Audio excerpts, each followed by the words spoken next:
Começa agora o Rede TV News, com Boris Casoy e Amanda Klein.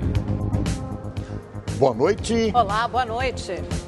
Curto-circuito no 5º andar causou incêndio no prédio que desabou em São Paulo. 62 bombeiros trabalham sem parar em busca de desaparecidos. E você vai ver também. Filha do presidente Temer presta depoimento à Polícia Federal em São Paulo sobre a origem do dinheiro usado na reforma da casa dela. Questionado se estava preocupado com o depoimento, o presidente reagiu com ironia. Registre meu sorriso. Supremo Tribunal Federal restringe o foro privilegiado. O retrato das cracolândias espalhadas pelo país. São homens e mulheres sem rumo, reféns das drogas. Tempestade de poeira na Índia mata mais de 100 pessoas. As principais notícias do Brasil e do mundo, agora no Rede TV News.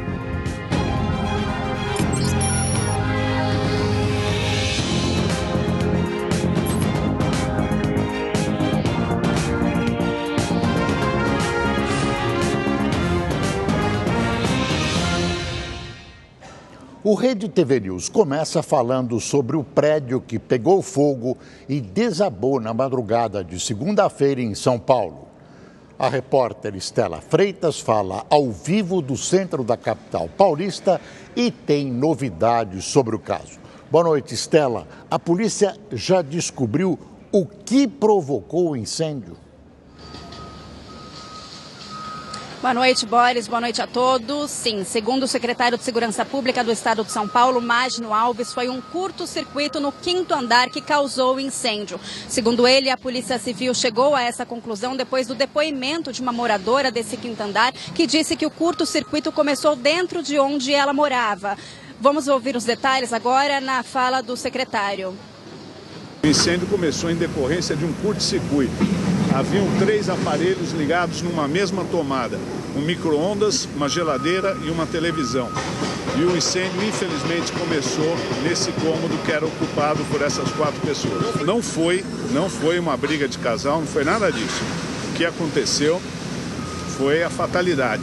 Dessa família de 4 pessoas, 2 ficaram feridas, entre elas uma criança pequena de 3 anos, está internada em estado grave, e o pai dela, que tentou fazer esse socorro e teve 2/3 do corpo queimado, mas está numa situação um pouco melhor de saúde. Aqui os trabalhos continuam, a gente consegue ver aqui o trabalho dos bombeiros. Agora eles estão usando maquinário pesado, retroescavadeiras, que até então eles não podiam usar. Eles começaram a usar esses equipamentos na madrugada de hoje, porque até então, durante as primeiras 48 horas, eles tinham que fazer somente o trabalho manual, isso por um protocolo internacional para garantir a segurança das possíveis vítimas que estariam embaixo dos escombros ainda com vida. Passadas essas 48 horas, as chances de vida, infelizmente, são menores. Por isso, a autorização para eles usarem esses maquinários para fazer a retirada mais rápida dos escombros. Eles trabalham com um número de 4 pessoas que poderiam estar embaixo desses escombros, entre elas o Ricardo, aquele rapaz que estava sendo socorrido no momento do incêndio, no momento em que o prédio desabou, e também outras 3 pessoas, uma mãe e 2 filhos gêmeos. Isso porque o ex-marido dela esteve aqui procurando pela família, não encontrou e passou essa informação adiante. Portanto, o Corpo de Bombeiros procura ainda essas 4 pessoas que possivelmente estariam embaixo dos escombros. Aqui eu conversei com os bombeiros, é uma temperatura muito alta, que cerca de 1000 graus eles falaram, e portanto eles precisam resfriar o tempo todo. A gente vê que há fumaça atrás, então se há fumaça, há fogo sim. Eu vi focos de fogo aqui hoje durante o dia, e além dessas 4 pessoas que eles estão procurando, mais 49 estão desaparecidas. São pessoas que estão cadastradas na prefeitura, que moravam nesse prédio, mas ainda não se pronunciaram, não apareceram, mas não necessariamente estariam embaixo dos escombros. Você vai ver a cobertura completa desse incêndio, do desabamento do prédio, ainda na edição desse Rede TV News. Eu volto com vocês no estúdio. Obrigada, Estela. O Supremo Tribunal Federal restringiu o foro privilegiado de deputados e senadores. Após 2 pedidos de vista, o julgamento foi encerrado nesta quinta-feira. Com a decisão, deputados e senadores só serão julgados pelo Supremo Tribunal Federal quando o crime for cometido durante o exercício do mandato e tiver relação com o cargo exercido. Crimes que ocorreram antes da posse ou não tiverem motivação política serão julgados pela primeira instância. A tese foi defendida pelo relator, ministro Luiz Roberto Barroso, e acompanhada por 6 ministros. Outros 4 magistrados também foram favoráveis à restrição, mas com aplicações diferentes. No início da sessão desta quinta-feira, o ministro Dias Toffoli alterou o voto para defender que a decisão fosse estendida a todos os cargos que têm direito a foro privilegiado. Estima-se que 55 mil pessoas tenham direito ao privilégio. Fixar a competência por prerrogativa de foro prevista na Constituição Federal quanto aos demais cargos, ou seja, vou além dos congressistas, exclusivamente quanto aos crimes praticados após a diplomação ou a nomeação, quando for o caso. Toffoli foi seguido por Gilmar Mendes, único ministro a votar hoje, mas os 2 foram vencidos. Além disso, o plenário do STF definiu que os processos que tiverem a fase de instrução penal encerrada não poderão mais mudar de instância judicial. Ou seja, se o processo chegar a essa fase e o político deixar de ser parlamentar, mesmo assim o julgamento será mantido no STF. A partir de agora, cada ministro vai analisar os casos que estão nos gabinetes e definir quais dos mais de 100 parlamentares processados vão responder em primeira instância e quais serão mantidos no Supremo. Certamente haverá problemas e dúvidas, mas restringir o foro privilegiado foi uma conquista contra a corrupção, contra a impunidade e contra aqueles que usam o mandato parlamentar como escudo para esconder todo tipo de crime e patifaria. Claro que essa gente era contra. O resto é choradeira, conversa mole para boi dormir. O ministro do Supremo Tribunal Federal, Dias Toffoli, negou o pedido da defesa do ex-presidente Lula para retirar o processo sobre reforma do sítio de Atibaia das mãos do juiz Sérgio Moro. Veja os detalhes na reportagem de Eric Klein. O pedido dos advogados do ex-presidente Lula teve como base a decisão da segunda turma do Supremo Tribunal Federal, que decidiu tirar do juiz Sérgio Moro parte das delações dos executivos da construtora Odebrecht. Os ministros entenderam que os relatos sobre a reforma do sítio em Atibaia, no interior de São Paulo, que era frequentado por Lula e familiares, não têm relação com as fraudes na Petrobras. As obras teriam sido pagas pela construtora OAS. No entanto, ao analisar o pedido da defesa do petista, o ministro Dias Toffoli afirmou que a turma não discutiu a competência do juiz Sérgio Moro de julgar o caso. Também não determinou que todo o processo fosse encaminhado para a Justiça Federal de São Paulo. Dias Toffoli também disse que o juiz Sérgio Moro não desobedeceu qualquer decisão do STF ao negar um pedido da defesa de Lula para remeter o caso à Justiça Paulista. Os advogados queriam que todos os atos de Moro fossem anulados e o processo retornasse à estaca zero. Como se trata de uma liminar, a defesa ainda pode recorrer da decisão do ministro. O caso deve voltar a ser analisado pelo Supremo Tribunal Federal. Procurada, a defesa de Lula disse que não iria se pronunciar. Se Toffoli tirasse o processo das mãos do juiz Sérgio Moro, seria um escândalo de proporções planetárias. Nesse caso, não havia razão jurídica nem coragem.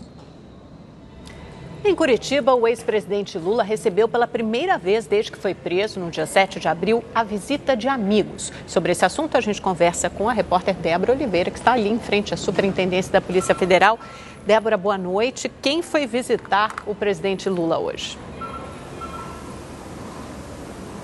Boa noite, Amanda. Boa noite, Boris. Boa noite a todos. Olha, só um pouquinho antes de falar sobre as visitas, Amanda, eu conversei agora no final da tarde com a assessoria de imprensa da defesa de Lula sobre eles se manifestarem ou não sobre essa decisão do Dias Toffoli, e eles disseram que não vão se manifestar nesse momento.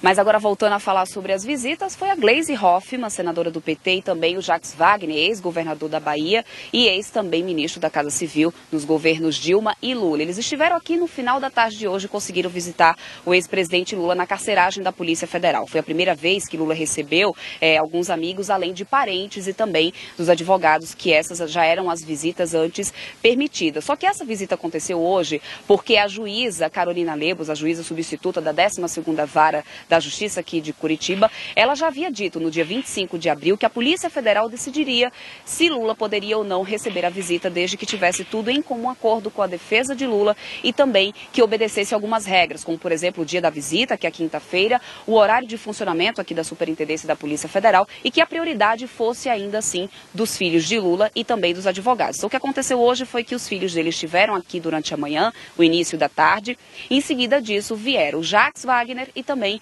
a senadora Gleisi Hoffmann. Eles passaram cerca de 1 hora com o ex-presidente Lula. Gleisi saiu de lá de dentro com um recado, uma mensagem do ex-presidente Lula para toda a população brasileira. Disse que ele está muito preocupado com o Brasil, com a população, e se encontra injuriado com tudo que tem acontecido. Ele fez junto com ela e anotou no papel uma análise de toda a situação socioeconômica do país. Um discurso até, Amanda, muito de campanha mesmo, assim. A mensagem dele era exatamente essa. Ele questionava esses números, questionava o que tem acontecido com a economia do Brasil e cobrava uma resposta, inclusive, do atual governo Temer, do porquê que tantas coisas estarem acontecendo dessa maneira, inclusive do corte aí do número de famílias do programa do Bolsa Família. Além disso, Gleisi disse que ele está muito bem, apesar de ainda muito decepcionado e se sentindo muito injustiçado por estar aqui preso, mas ele se encontra bem forte, preocupado com a população brasileira, que permanece estudando e lendo muito. A Gleisi chegou a passar cerca de 40 minutos com o ex-presidente Lula. Em seguida, veio o Jacques Wagner, que também conversou bastante, são amigos de longas datas aí, desde muito tempo, e ele disse que o ex-presidente também se encontra realmente indignado com a injustiça que estão fazendo com ele. Agora, quando foi perguntado sobre uma possível parceria e uma aliança do PT com o Ciro Gomes, Jacques Wagner disse que esse assunto não é pauta, não é discutido, é totalmente descartado por enquanto para o PT e que, inclusive, o único plano do PT, plano A, plano B e plano C, até o momento, é realmente Lula para 2018. Olha só. Ele sabe que desde a primeira hora eu já disse que eu vou com ele até o final de linha. Agora, se acontecer da interdição dele, aí é o momento a gente vai desfilar na frente. Por enquanto, nem ele discute isso aqui. Ele não fala sobre isso. Ciro não é pauta do PT, nem da conversa. Mais que cobranças, Lula deve explicações à população brasileira do que os seus 2 governos e os 2 governos de seu poste, a dona Dilma, fizeram do Brasil. E Jacques Wagner, que você acaba de ver, depois de conversar com o Lula, mudou de ideia. Antes, ele admitia que o PT poderia indicar um vice numa eventual chapa com o Ciro Gomes. Imagine, o PT vice. O fato é que a manutenção da chama acesa da candidatura a Lula, é claro, tende a manter o PT unido. E a ordem continua sendo, você percebeu, Lula candidato, perseguido e preso político. Tem crença para tudo. O presidente Michel Temer ficou irritado e foi irônico hoje ao ser questionado sobre o depoimento da filha dele, Maristela Temer, à Polícia Federal em investigação sobre corrupção. O MDBista esteve na AgriShow, que é a Feira Internacional de Tecnologia Agrícola, em Ribeirão Preto, no interior de São Paulo. O presidente visitou a feira e discursou. Depois foi perguntado por jornalistas sobre a filha, Maristela Temer, que depois por 4 horas no posto da Polícia Federal no aeroporto de Congonhas, na capital paulista. O depoimento da filha senhora preocupa? Registro meu sorriso.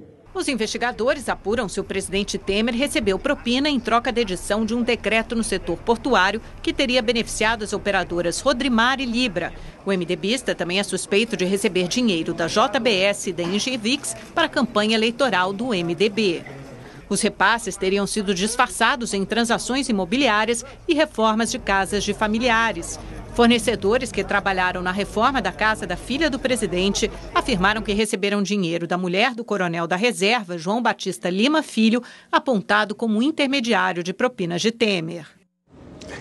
Entre os eleitores do ex-presidente Lula, que lidera as intenções de voto mesmo preso desde o dia 7 de abril em Curitiba, mais de 60% votariam em um candidato indicado por ele.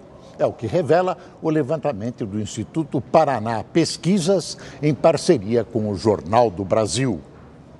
A pesquisa foi feita com mais de 2.000 eleitores em 26 estados, mais o Distrito Federal, entre os dias 27 de abril e 2 de maio.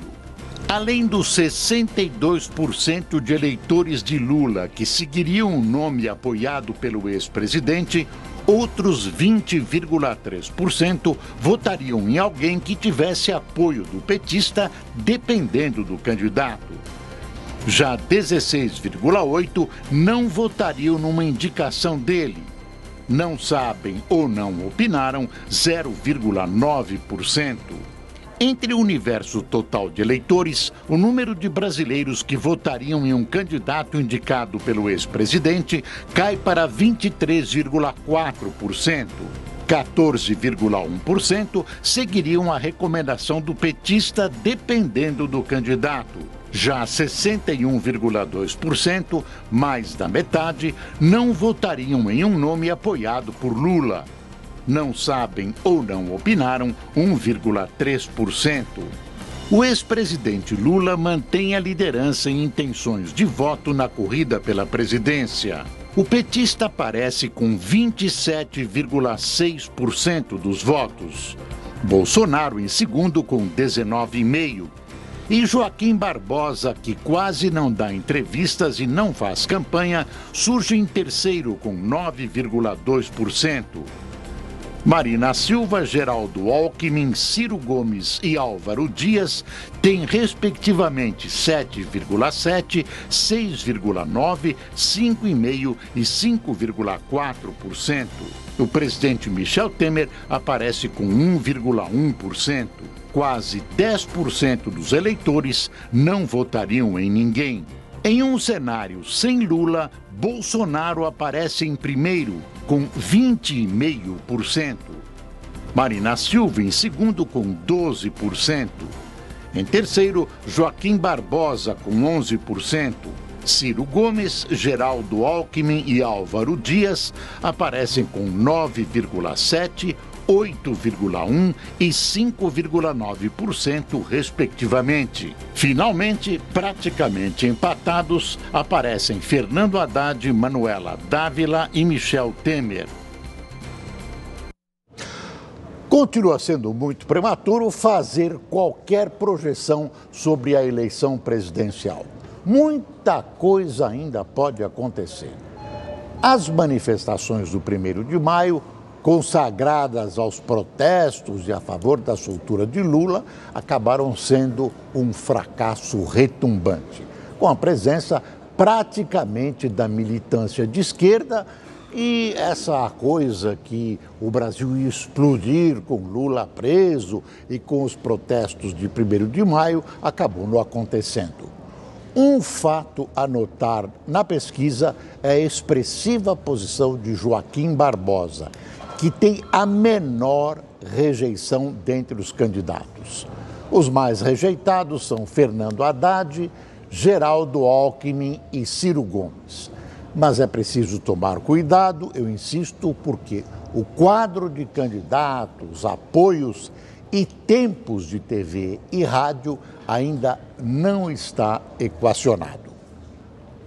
33 doleiros foram presos no Brasil e no Uruguai, acusados de integrar um dos maiores esquemas de lavagem de dinheiro e evasão de divisas. Empresários e políticos eram os principais clientes dessa organização criminosa. É neste apartamento de luxo, no Leblon, zona sul do Rio de Janeiro, que mora um dos maiores doleiros do país, Dario Messer. A Polícia Federal chegou ao local por volta das 6 horas da manhã, mas ele não foi encontrado. Na rua ao lado, agentes coletaram documentos no apartamento do filho dele. Dario é um dos 45 doleiros investigados pela Operação Câmbio Desligo, que ocorreu hoje em 4 estados do Brasil, no Distrito Federal e também no Paraguai e no Uruguai. Os suspeitos usavam 2 sistemas online para remeter dinheiro ao exterior sem passar pelas instituições financeiras reguladas pelo Banco Central. Segundo a polícia, eram 3.000 offshores em 52 países que movimentaram 1 bilhão e 600 milhões de dólares, o equivalente a quase 5 bilhões e 700 milhões de reais. Esses doleiros, eles acionavam outros doleiros e permitiam que as operações pudessem ser feitas compensando o dinheiro em espécie que era entregue no Brasil pela organização criminosa do Sérgio Cabral com os dólares que eram creditados em dezenas de contas no exterior para que pudessem ser ocultadas em nome de laranjas do ex-governador Sérgio Cabral. As investigações partiram da colaboração premiada dos doleiros Vinícius Claret, conhecido como Juca Bala, e Cláudio Barbosa, o Tony, envolvidos no esquema de lavagem de dinheiro do ex-governador Sérgio Cabral. Eles foram presos em março de 2017 no Uruguai e, como delatores, ajudaram a esclarecer o papel do doleiro Dario Messer. Segundo os investigadores, Dario Messer ficava com 60% dos lucros das operações de câmbio, já que era o responsável por aportar recursos e dar lastro às operações. Dono de casas de câmbio, Dario era quem captava os clientes. As cifras movimentadas pela organização criminosa do Sérgio Cabral, a organização criminosa que se instalou no governo do Rio, não seria possível movimentar valores tão altos se não houvesse essas redes de compensações, de operações entre doleiros. A justiça bloqueou 7 bilhões de reais em bens dos 45 doleiros envolvidos no esquema. Apesar das reações, a Lava Jato, você vê, continua trabalhando nessa tentativa de passar o Brasil a limpo. Prisões de oligarcas de todas as tribos que nunca aconteceram no Brasil mobilizam essa gente para tentar neutralizar a Lava Jato sob vários argumentos. O fato é que a operação tem o apoio da população brasileira. A indústria do país encerrou o primeiro trimestre praticamente estagnada. Segundo o IBGE, o setor recuou 0,1% em março na comparação com fevereiro. Na comparação com o mesmo mês do ano passado, houve avanço de 1,3% na produção industrial, também abaixo da expectativa do mercado de 3,3%. Nos últimos 12 meses, a produção industrial teve crescimento de 2,9%. Vamos conversar agora com o comentarista de política, Reinaldo Azevedo.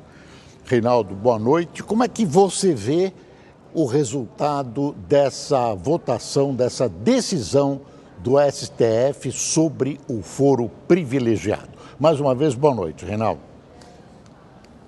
Boa noite, Boris. Boa noite, Amanda. Olha, Boris, a decisão já estava tomada, né? Isso a gente já sabia, já tinha sido constituída uma maioria para que o foro especial, o Supremo, para deputados e senadores, então fique restrito só aos crimes cometidos durante o mandato.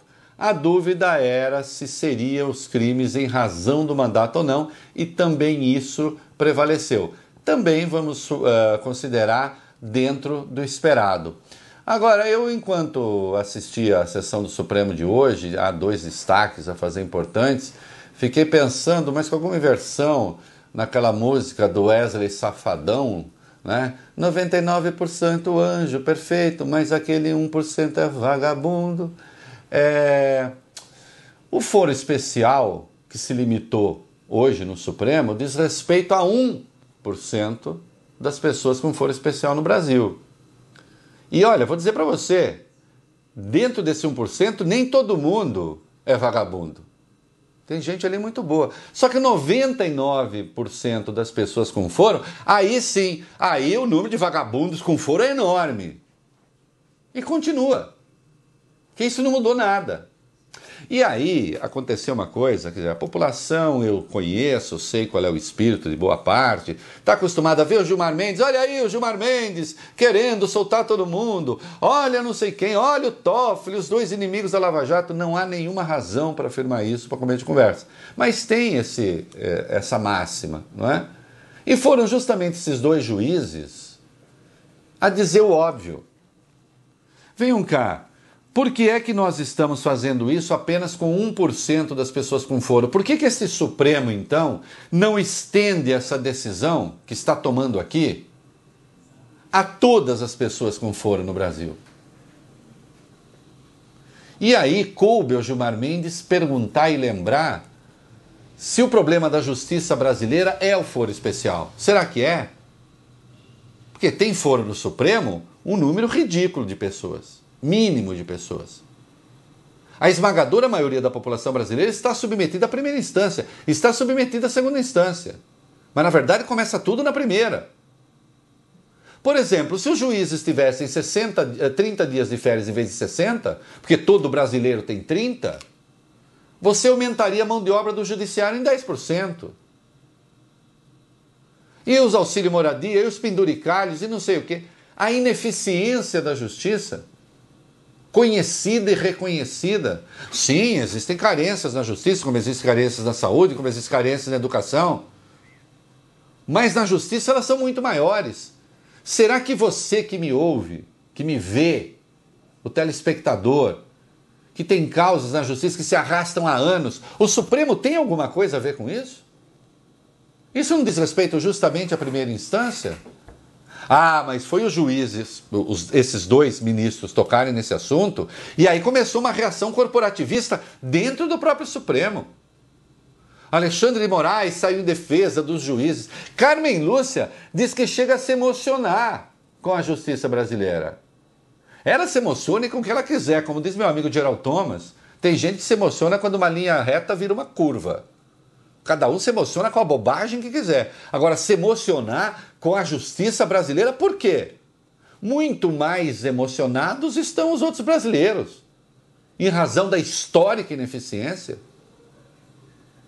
E, no entanto, juiz tem foro especial, promotor tem foro especial. Promotor é investigado pelos seus próprios pares até quando comete crime de júri.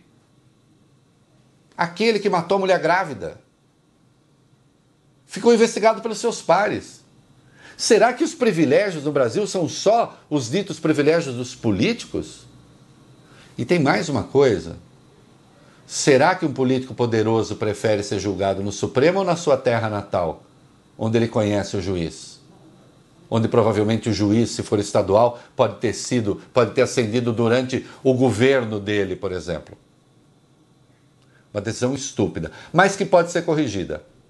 Rodrigo Maia, presidente da Câmara, anunciou o que eu pedi hoje no blog e pedi ontem aqui. Tem que votar a emenda já aprovada no Senado, já aprovada na Comissão de Constituição e Justiça da Câmara. Ele anunciou agora a formação da Comissão Especial, que extingue o foro para todo mundo. Mantém foro os presidentes dos poderes e o Procurador-Geral da República. E só. Vai dar confusão? Vai dar confusão. Mas, então, que a lei seja igual para todo mundo e que se deixe de fazer demagogia no Supremo às custas dos políticos, né? E eu, definitivamente, se há coisa que não me emociona, é a justiça brasileira. E a segunda coisa que também não me emociona é o discurso da ministra Carmen Lúcia. Um mandato na presidência do Supremo que parece não terminar nunca. São 2 anos, ministra, mas que parecem 20. É isso aí. Boa noite. Obrigada, Reinaldo. Boa noite. Até amanhã. Uma mãe acusada de matar o filho de 6 meses no Lago Paranoá, em Brasília, vai cumprir medidas de segurança determinadas pela Justiça. A mulher estava presa preventivamente desde que o crime ocorreu em abril de 2017. Elisângela Santos Carvalho, de 37 anos, foi considerada inimputável em razão de transtornos mentais. Por isso, deverá passar por tratamentos psiquiátricos e assistenciais por, no mínimo, 3 anos. Ao determinar a medida, o juiz do caso citou o artigo 26 do Código Penal, que determina que não se pode prender quem, por doença ou desenvolvimento mental incompleto ou retardado, é incapaz de entender o caráter ilícito do fato. O Tribunal de Justiça do Distrito Federal afirma que o Ministério Público havia pedido a absolvição de Elisângela e, por isso, não recorreria da decisão. O Ministério Público afirma que as medidas de segurança são uma forma de condenação e, por isso, não haveria por que recorrer. O crime aconteceu em abril do ano passado. Elisângela saiu de Santa Maria, cidade do entorno do Distrito Federal, carregando o filho mais novo, de apenas 6 meses de idade, numa sexta-feira, e não voltou mais para casa. O bebê foi encontrado 2 dias depois, no Lago Paranoá, por um homem que andava de jet ski. Elisângela permaneceu desaparecida por 4 dias e foi por meio de uma denúncia que a polícia encontrou a mulher. Ela estava em cima de uma árvore, próximo ao local onde o corpo do bebê havia sido encontrado. E o Supremo Tribunal de Justiça de Portugal concedeu nesta quinta-feira habeas corpus ao empresário Raul Schmidt, que é réu em 2 ações da Operação Lava Jato. Schmidt foi preso em Lisboa em 2016. Ele é investigado por pagamento de propinas a Renato de Souza Duque, Nestor Cerveró e Jorge Luiz Zelada, ex-diretores da Petrobras envolvidos no esquema de corrupção e lavagem de dinheiro na estatal. O juiz Sérgio Moro pede para que o réu seja extraditado para o Brasil. Um problema social e de saúde pública que se espalha pelo país e cresce a cada dia. O Rede TV News entra hoje no mundo do crack. A estimativa é de que cerca de 370 mil brasileiros sejam usuários da droga. Nos 4 cantos do país, encontramos cenários desoladores nas velhas, conhecidas Cracolândias. Essa é a maior Cracolândia do Brasil. Aqui, 2.000 pessoas já chegaram a praticamente morar. 70% dos moradores da Cracolândia são egressos do sistema prisional. 8 de cada 10 são negros.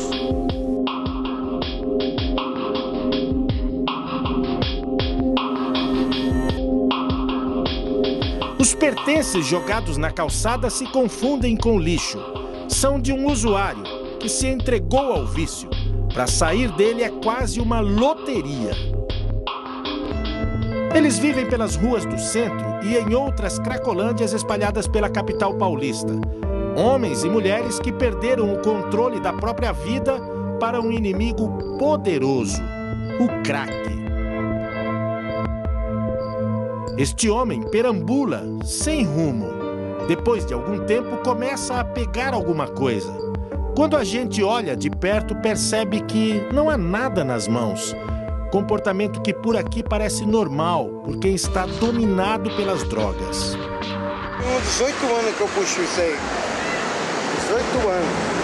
18 anos. Sem o apoio da família, a vontade de deixar o crack fica mais difícil. Se você quiser, você para de usar. Eu posso dizer assim pra você que eu paro de usar. Para parar de usar, tá ligado? A gente tem que ter uma pessoa que a gente gosta para apoiar a gente. Hoje, cerca de 800 pessoas vivem aqui. A polícia e a guarda municipal estão presentes e, junto, o pessoal da limpeza e assistentes sociais tentam organizar o espaço que se tornou uma verdadeira comunidade de usuários de drogas. A gente sabe que existe uma série de serviços que estão atuando no território, eles são mitigadores de um problema, né, que está ali, dado a população em situação de rua fazendo uso de drogas. No entanto, da maneira como esses serviços estão funcionando hoje, eles oferecem pouca eficácia no sentido de realizar bons encaminhamentos.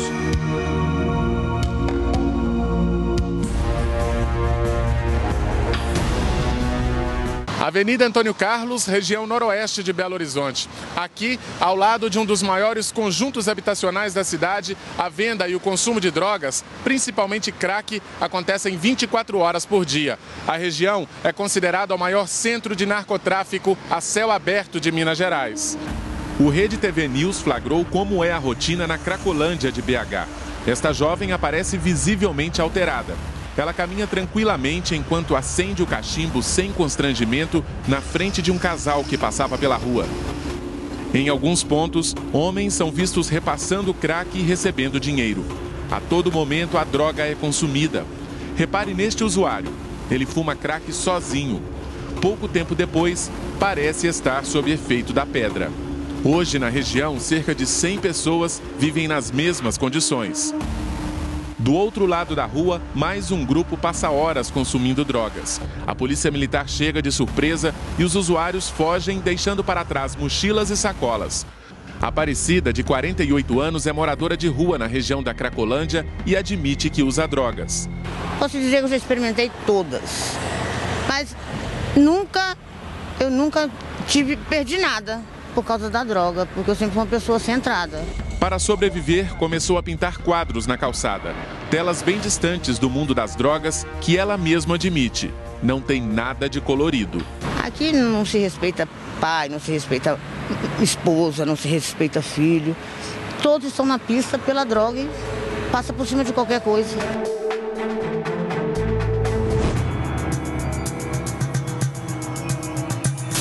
Não se sabe exatamente quando a droga chegou por aqui. O que se sabe é que hoje o crack se espalhou por praticamente todo o Ceará. Nesta praça, no centro de Fortaleza, fica apenas uma de tantas cracolândias que existem por aí. Este homem tem 32 anos, é músico, ficou desempregado, veio parar aqui e conheceu o crack. É um poder muito forte, né, de viciar, e a gente sente vontade toda hora de usar. Tipo, às vezes deixa de se alimentar para usar. Entre 2013 e 2017, mais de 5.000 pessoas buscaram ajuda do Serviço Público de Saúde para tratar o vício. A maioria homem, de 19 a 30 anos, com apenas o primeiro grau completo e morador do centro.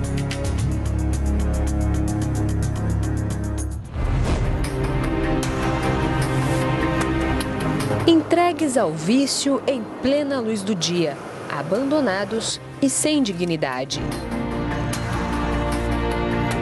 A Secretaria Municipal de Assistência Social e Direitos Humanos identificou no ano passado 46 pontos aqui na capital fluminense com dependentes químicos. De acordo com o levantamento, o Rio tem cerca de 2.000 usuários de drogas. O bairro mais crítico é o centro. Na região, há 8 pontos com mais de 200 dependentes químicos.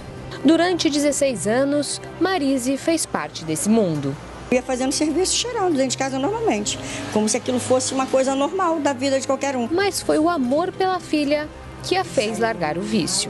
Ela ficava em casa me esperando, eu ficava 2 dias fora de casa. Ela na janela, pequenininha, 6, 7 anos. É muito ruim depois de você sair que você fez tanto mal. A pessoa que você mais ama.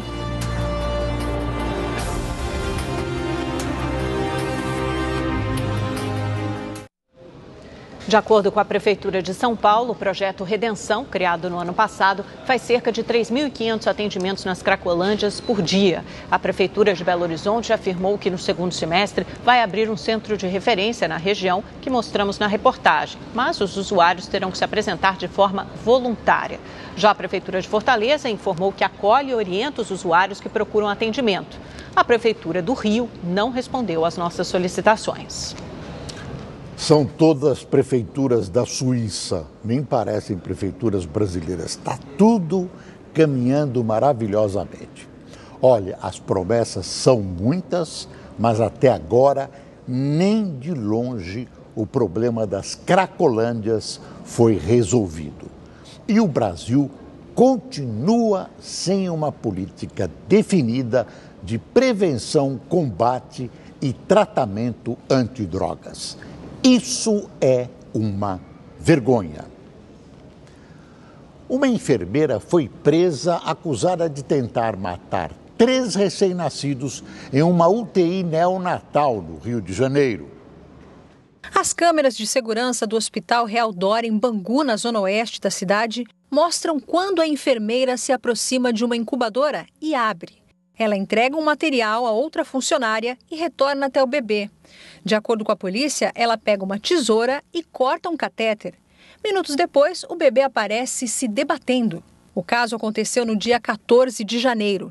Simone Anjos dos Santos, de 41 anos, foi presa por tentativa de homicídio. De acordo com as investigações, ela cortou o catéter de outros 2 bebês na mesma época. Segundo a polícia, no depoimento, Simone se mostrou fria e negou as acusações. E mesmo depois de ter visto as imagens, não admitiu os crimes e culpou uma técnica de enfermagem da UTI. Não se trata de uma mera negligência, mas são atos que poderiam culminar na morte de 3 recém-nascidos. Em nota, o hospital disse que não houve dano aos pacientes e que os bebês passam bem. Vamos voltar ao centro de São Paulo para conversar com a repórter Stella Freitas, que tem mais informações sobre o incêndio e desabamento do prédio. Boa noite, Stella, mais uma vez. Oi, Amanda. Eu volto agora com algumas informações sobre as investigações. O Ministério Público de São Paulo marcou para a próxima segunda-feira os depoimentos da secretária municipal de Urbanismo e Licenciamento, Heloísa Proença, e também de engenheiros da Prefeitura. O promotor Marcos Vinícius Monteiro também encaminhou um ofício para a secretaria pedindo mais esclarecimentos, porque a gente sabe que precisa ser uma investigação mais profunda, né? A causa do incêndio a gente já sabe que foi curto-circuito, mas o porquê que o prédio desmoronou, em relação à estrutura do prédio, como é que estava. Essa vistoria que foi feita pela última vez não apontou determinadas situações, como, por exemplo, os moradores usavam o vão do elevador que já não funcionava mais para jogar lixos, e isso não foi apontado. Agora, uma outra informação, a Prefeitura disse que as famílias que foram cadastradas para receber o auxílio moradia vão receber a partir de hoje. Eles identificaram 56 famílias que vão receber R$ 1.200 nesse primeiro mês e nos meses subsequentes mais R$ 400 até completar um ano, e incluindo ainda não só as famílias que estavam nesse prédio que desabou, mas as famílias que moravam nos prédios vizinhos. Tem 5 prédios aqui que foram interditados por uma questão de segurança. 2 deles estão mais comprometidos, são aqueles que pegaram fogo bem no topo e vão precisar de um reforço na estrutura. Essas famílias, então, também estão recebendo essa assistência da Prefeitura. Você vai ver agora como é que foi o dia do trabalho do Corpo de Bombeiros aqui na reportagem da repórter Beatriz Ferretti.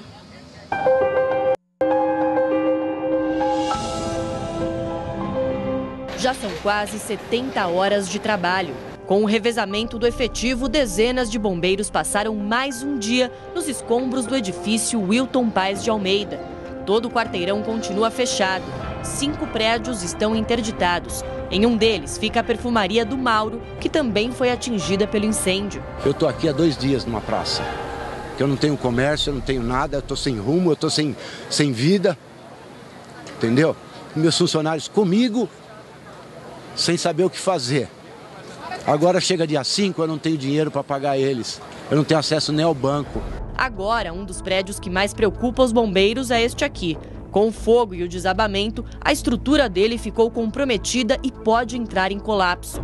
Durante a tarde, a Defesa Civil confirmou que a fachada do imóvel pode cair a qualquer momento. Assim que as equipes detectaram os riscos deste prédio, as máquinas e os homens do Corpo de Bombeiros que estavam próximos a ele foram retirados às pressas. Mas no local do desabamento, os trabalhos não pararam.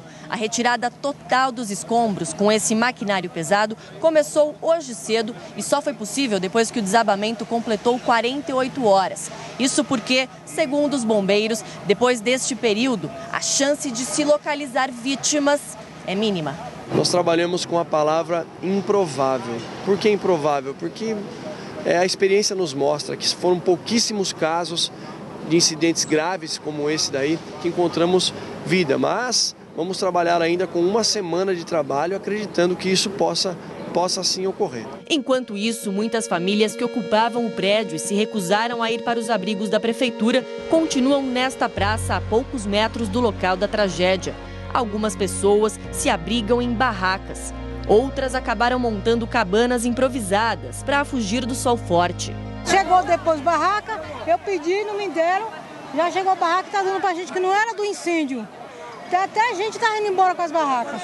Aí vocês estão improvisando uma barraca? É, que não tá dando pra gente. As meninas estão tudo doentes aí. Para evitar esse tipo de confusão, os desabrigados receberam pulseiras de identificação e o espaço que eles ocupam foi cercado. Aqui, Cada família se organiza como pode. As roupas recebidas em doações foram guardadas em sacolas e malas. Marmitas ajudam a matar a fome. Mas a tristeza de perder o pouco que tinham, essa vai demorar para passar. O pessoal está trazendo muita doação. Então não está faltando nada de comida, bebida, tá? Mas o que a gente precisa é uma moradia, né? Digna, né, amiga? Para eles aqui é um começo, para nós está sendo o fim do mundo. Porque nós perdemos muita coisa, perdemos amigos, a pessoa perdeu parentes, crianças. Você vai começar um Brasil melhor. As crianças, nem isso estou respeitando. Olha como são as crianças tratadas aqui, ó. Essas são as crianças aqui do Brasil que eles querem?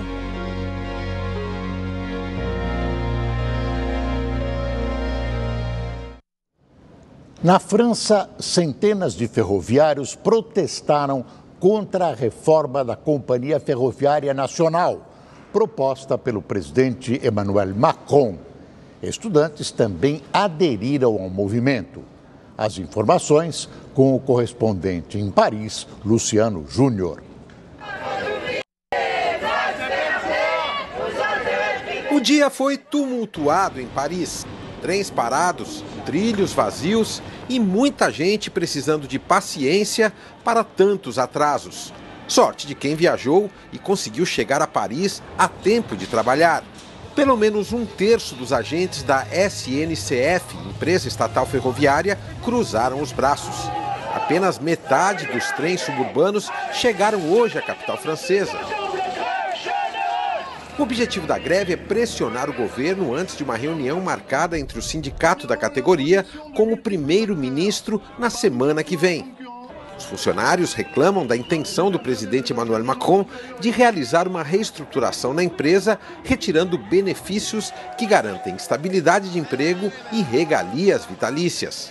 Tudo está dentro do pacote de novas mudanças econômicas que o governo propõe.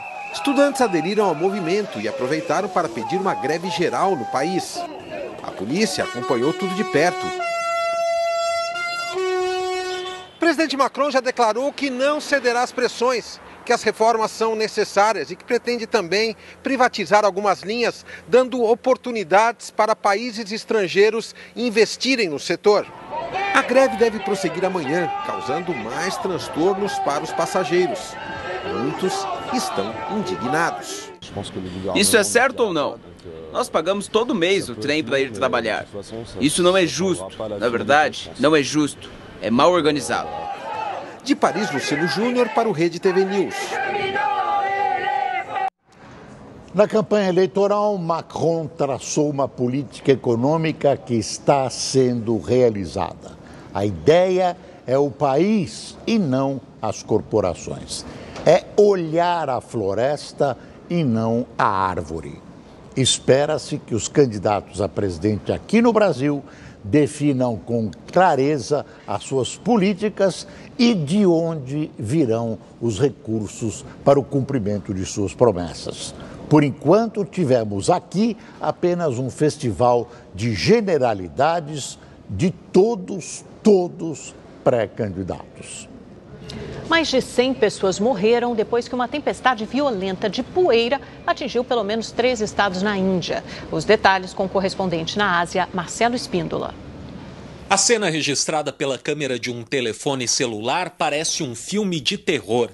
A tempestade de poeira avançou em diversas partes do norte da Índia, arrancou árvores e destruiu casas, além de interromper a energia nos lugares afetados. Uttar Pradesh, Rajasthan e Uttarakhand foram os estados mais atingidos. Como a tempestade de poeira aconteceu à noite e seguiu pela madrugada, muitas pessoas dormiam e foram surpreendidas com a casa desabando ou atingidas por raios. As construções, a maioria de barro e tijolos, não foram páreo para a força dos ventos. Em Agra, também no norte da Índia, o Taj Mahal não sofreu dano, mas dezenas de pessoas morreram com a força do vento, que chegou a 130 quilômetros por hora. Autoridades declararam estado de alerta e acionaram operações de resgate para socorrer as vítimas da catástrofe. Os recursos governamentais e municipais foram mobilizados e também estamos recebendo a ajuda do setor privado. As pessoas também estão ajudando e estamos tentando levar todos os feridos aos hospitais, desobstruindo as estradas. O Departamento Meteorológico alertou que fenômeno semelhante em uma área ainda maior deve acontecer antes deste fim de semana. As tempestades de poeira são comuns no mês de maio no norte da Índia, mas nunca com tantas vítimas. Marcelo Espíndola, de Hong Kong, para o Rede TV News. Depois do intervalo, você vai ver como fica o tempo em todo o país. O Rede TV News volta já já, não sai daí. Estamos de volta com a previsão do tempo. Só nesse ano, quase 9 mil focos de incêndio foram registrados no Brasil, 14% a mais que no ano passado, né, Lu? Qual a região mais afetada do país? Oi, Amanda, que realidade triste, né? Uma boa noite a todos. Foi a Amazônia. Só para a gente se situar, a Amazônia ela abrange toda a região norte, Mato Grosso e também o Maranhão. Segundo o Instituto Nacional de Pesquisas Espaciais, a gente tem as informações aqui. Olha só, as queimadas em 2018 atingiram 51% delas foi na floresta amazônica, 25,5% no Cerrado. Em terceiro lugar aparece a Mata Atlântica com 15% e Caatinga e também os Pampas são as demais áreas atingidas.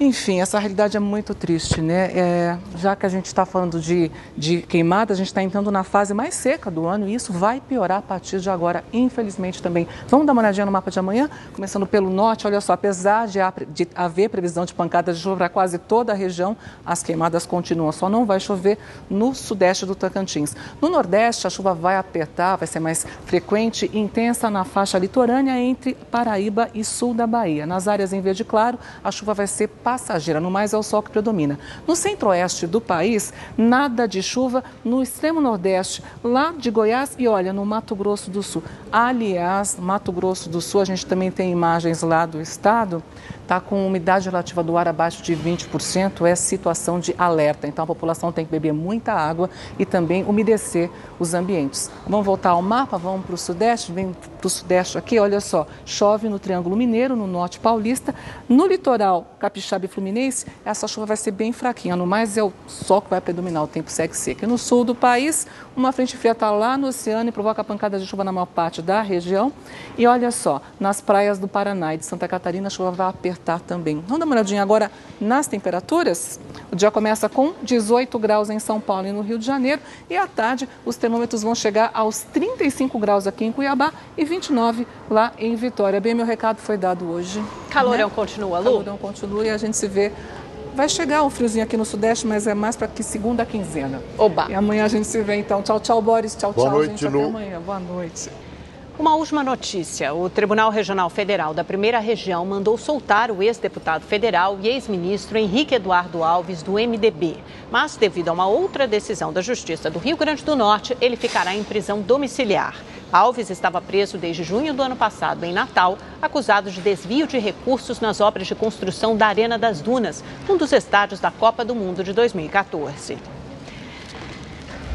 O Rede TV News fica por aqui. Mais notícias no Leitura Dinâmica. Boa noite. Uma ótima noite para você. Até amanhã.